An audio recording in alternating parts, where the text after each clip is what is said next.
As someone who has not only read a lot of shoujo manga, but who translates otome games on the regular, I have a lot of experience with romantic Japanese phrases. So I thought I would break down some very common phrases used in romantic anime and in otome games and explain how it should never be translated. So the first phrase is "sasuga da ne" or "sasuga." Sasuga is a difficult phrase to explain. It kind of means literally as one would expect or as expected. So an example of sasuga ni used in a sentence is if you handed me this gigantic pizza and I'd be like, dude, there's like no way that I can possibly eat all of this. I would say, kore wa sasuga ni tabekirenai na, which means, as one would expect, I can't eat this entire thing. That's like literally what it means, but I translate it as something like, yeah, no, I can't finish this. But if sasuga is used on its own, like let's say that your senpai is playing basketball and he makes the winning shoot and the team wins and he did a really wonderful job, and you say, sasuga! Or sasuga da ne. This is sometimes translated as just what I expected, or I wouldn't have expected less from you. That's kind of not what we'd really say though in that situation. We're impressed, but at the same time, we knew that, that this would happen because we respect and have faith in this person. So I often instead will translate it as, that's my guy, or that's my girl, or I knew you could do it, or you can't ever go wrong, or can you ever go wrong? Or sometimes, if context calls for it, just a simple, I'm impressed, or how impressive. Because the emphasis is a little bit more on the I'm impressed side than the I knew that this was going to happen side of things when you say sasuga. Okay, here is a phrase, it is a verb, and is almost always mistranslated in subtitles, and it really makes me upset. It's been mistranslated, not properly localized, to such an extent that I see anime fans actually now using this really bad translated word, like in English. That is to confess.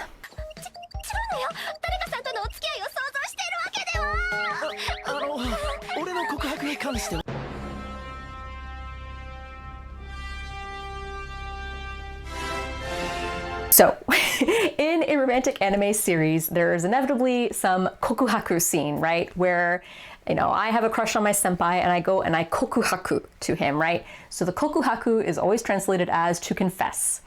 Yes, literally, kokuhaku means to confess. However, in English, if you say confess, that usually means you're confessing to something you did wrong. You're confessing to a crime. But this kokuhaku in Japanese, it's more that you're confessing, you're opening up your heart. You're confessing your true feelings. It's not a negative thing. You're not confessing to a crime or something you did wrong. So that's one problem I have with it being translated as confess. The other is, it's almost never that you're just telling him how you feel. It's usually you're asking him out.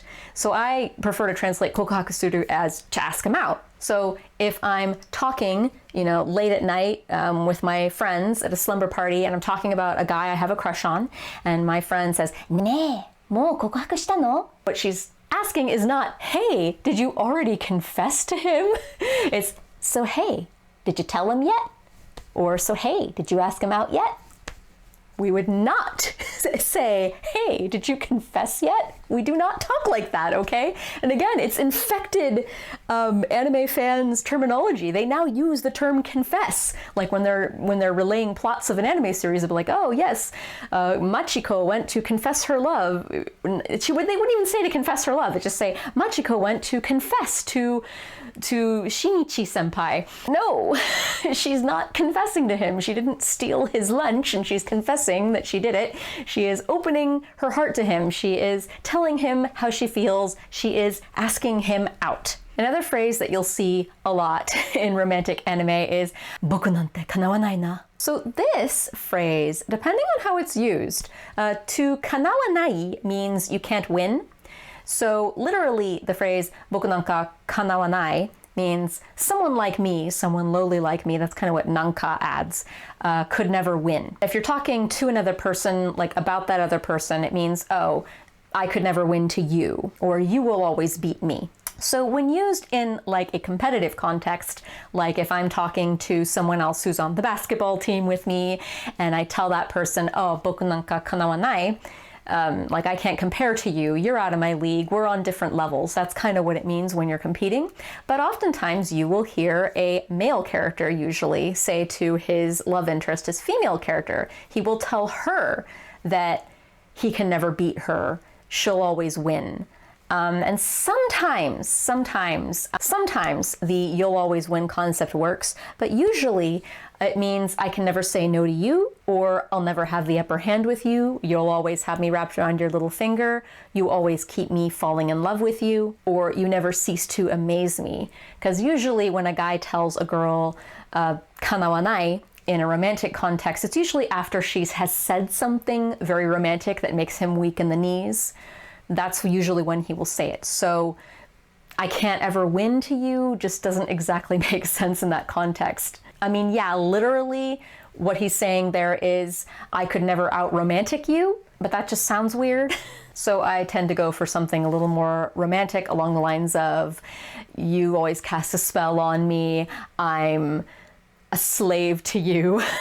Can I possibly fall any more in love with you? Along those lines, there's the phrase, boku ni wa mottai nai. So mottai nai, if you say it on its own, usually means what a waste. So like, you know, if my friend had an ice cream cone, you know, like she won it in a raffle or whatever, and then she just kind of randomly gives it away to a passing stranger, I might say, mottai nai! Like, oh, come on, what a waste. I would have eaten it. Like, how dare you just give your ice cream away to a random stranger? But if you say to me, it is a waste, what I'm really saying is, to me, you are a waste. And translated literally, that sounds weird. You would be wasted on me is a little bit better, but what you're really saying, and how I really like to translate it as, is I don't deserve you, or you're too good for me maybe, depending on the self-esteem levels of the speaker. So here's another phrase that if you have been watching any anime and paying any attention, you probably already know what that means, and that is 好きです。ずっと前から好きでした。好きだって。今も好き。私、カイトくんが好き。ずっと前から好きだった。大好き。コタのことずっと好きでした。私ね、真鍋のことが好き。So 好きです literally, 好き means to find favor in something, for something to be favorable to you. It's actually an adjective, not a verb. You know, it is not to love. 好き is an adjective. It is in fact a not adjective, for those of you who know the difference between I and not adjectives. So, you know, like my favorite kind of music is 好きな音楽. So it can mean your favorite or the one that you favor. So the phrase 好きです, it doesn't even literally mean I like you or I love you. It means you're my favorite, sort of, or more literally, you are favored. That's like literally what it means. How romantic. This is often translated as I love you, and that's not exactly wrong, because I like you can be a little bit too, you like me, so what?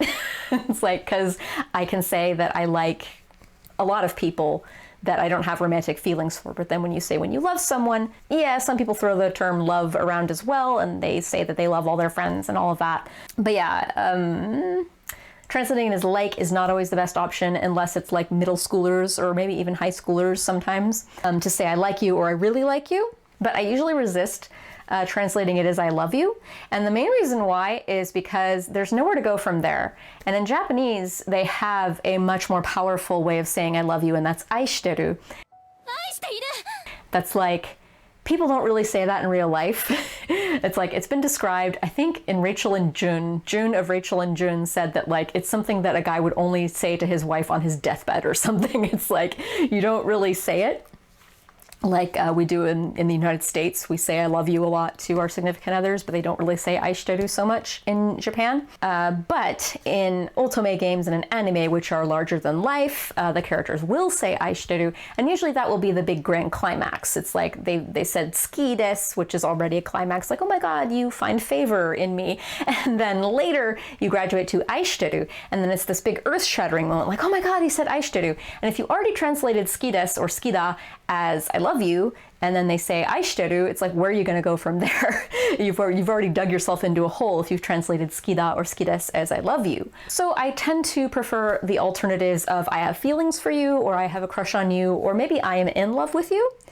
for skida or skides, or I really like you a lot, because that kind of implies like I like you in a special way. I like using all of those alternates to I love you, so that just in case the character says aishiteru later on, I have, okay, now he can say I love you. If I kind of have no choice and it's really unnatural for me to use all those other alternatives for skida, and I wind up translating it as I love you, my only alternative there, if aishiteru does come up, is to translate it as something a little more poetic, like I can't live without you, or I love you with all my heart, I will often default to. You just kind of have to find a way to one-up I love you. Here's a phrase that has come across in 2 different games that I'm working on. It is tsuki ga kirei desu ne. Literally that means the moon is pretty, isn't it? But that is kind of secret code for I love you in Japanese. So if you're ever watching an anime and a character says to another character, oh, the moon is pretty tonight, isn't it? And the character gets embarrassed and you're like, why did that character get embarrassed? She was just saying the moon is pretty. That's probably why. So sometimes a character is literally just saying the moon is pretty and they don't actually mean the subtext and the scriptwriters don't actually mean the subtext. Then you can just translate it literally as the moon is pretty, isn't it?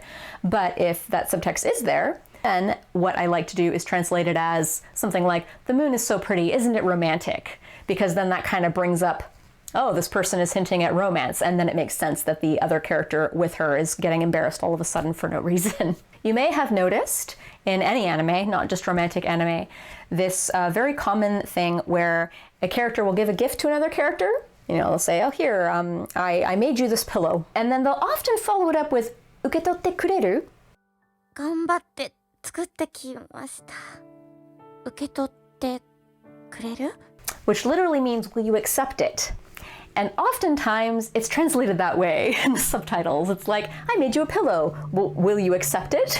Or would you like it? And it's like, we do not say that in English. If I were offering someone a pillow, I wouldn't be like, here, I made you a pillow. Will you accept it?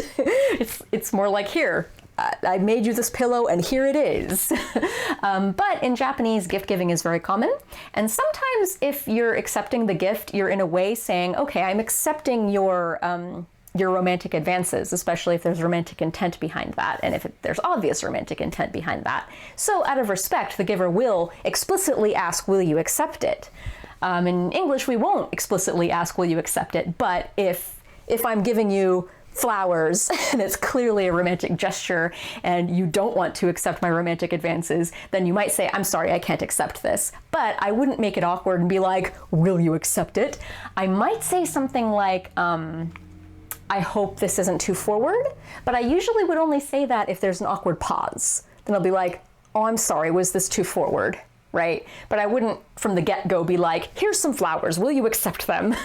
So I usually translate uketotte kureru as something like, I hope you like it. Because usually, especially if the answer is, you know, thanks or whatever, especially if the answer is positive, which it usually is, it's just odd and awkward to say, will you accept this?